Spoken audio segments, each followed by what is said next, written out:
Hi, uh, I'm going to show you the game number 5 of the World Chess Championship.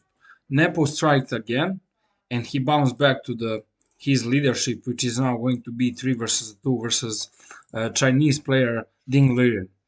The game started with e4, e5, knight f3, knight c6, and they went into Ruy Lopez opening, which is very popular and one of the most popular openings in chess. After that, black played a6 move, and now Nepo played bishop a4, which is all standard, knight f6, castles, bishop e7. Pretty much this is one of the more passive lines, but this is all normal.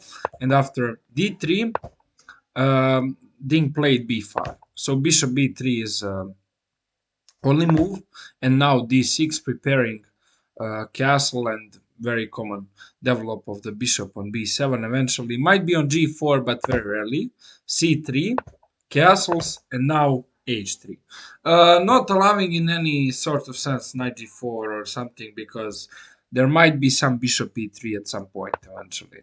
So black played bishop b7 and now finally a4, which is very common for those types of positions where white is actually trying to set up the attack over the queen side. So black played knight e5 and now we got bishop a2 and c5.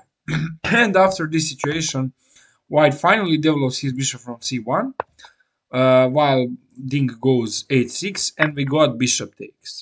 Bishop takes, pawn takes, knight d2.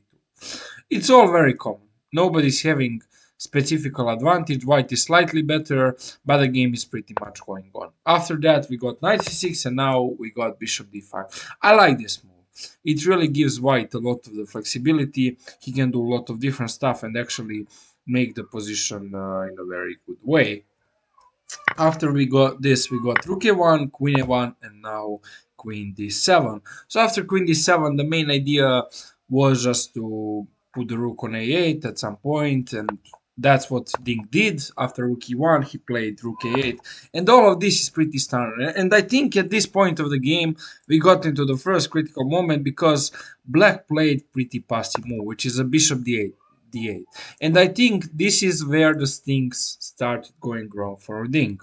So after that, we got very common idea knight f1 with eventually preparing knight g3 or knight e3 with next knight f5. So Ding played knight e7, and this is for me surprising because I think that trading bishop pair of here wasn't the best option as well. But we got bishop b7, queen b7, and now finally knight e3. And here, white is slightly better, definitely. We got bishop b6, and now h4. So h4 practically means whatever you play, I'm going to play h5. And what happened? And white is having the control. After c4, which black played, d4 was very logical. And then black took, and after knight takes, he played queen c5. Normally, queen e4 here would be a blunder because after the very nice move, knight ef5, black is going to eventually lose the knight or the queen. So Ding played queen c5, pretty normal, and now we got queen g4. Queen f3 was a little bit better, but queen g4 is also very normal move. So after that we got queen e5 and now knight f3. And then black played queen e6 with the idea of just trading the queens off, but normally white doesn't want to trade the queens because every single trade of the queens is just giving black very clear pawn structure. So Nepo goes for knight f5, and already at this moment position really looks hard for black as well. So Ding takes, and now he should play queen d7. In fact, he goes queen f6. And this is a first critical inaccuracy in the game because white is the one who is now having a pretty clear activity of his pieces, and after queen e4 he easily centralized the queen. And we got rook b8, rook e2.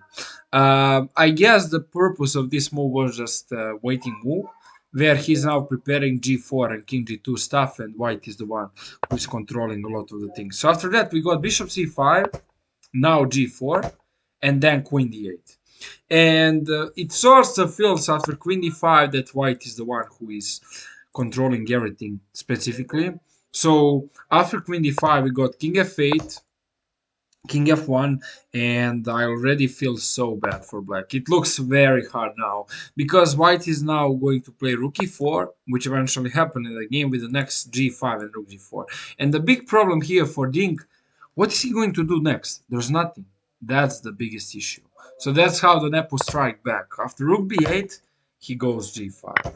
And now rook g4. For Dink, position is already very tough. We got rook a8, white took, threatening the mate on in one. So Ding played check, king e2. Eventually, king g2 was slightly better because now this king looks more safe on g2 than on e2. But king e2 is also pretty much common. And then we got queen e7 check, which is the only move. But after knight e4, so normally not rook e4, don't blunder this. Some of the players would play this and thought that this is a mate. But unfortunately, guys, there's rook a8. So that doesn't work actually. So white goes knight e4, and now we got queen e8, which is the only move because the real threat was f6. And after that, g8, 6, 8, 7, and rook g8 promotion, which is just over. But even this position is just completely winning for white as well. Now he plays king f3, really nice move. Why is this possible? So even though this king looks very good and very specifically questionable in the center, there's actually nothing. No checks for white, no checks for black. There's nothing. And now he chooses to trade the queens because the rule is if somebody is like having the activity and attacking you, you should trade the queens.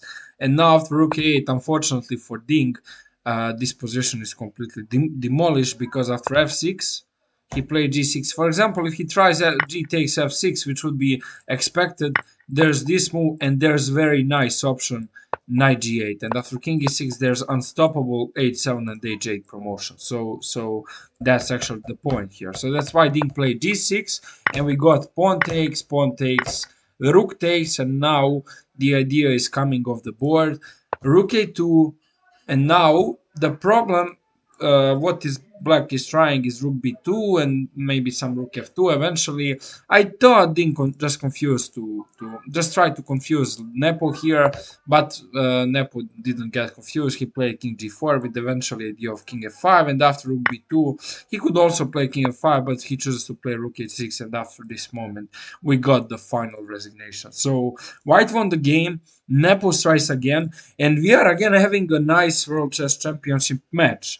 It's going to be interesting what is going to happen tomorrow because Ding is already second time in this situation where is he going to be white after losing the game. So I hope you guys enjoyed the video and see you after tomorrow. Goodbye.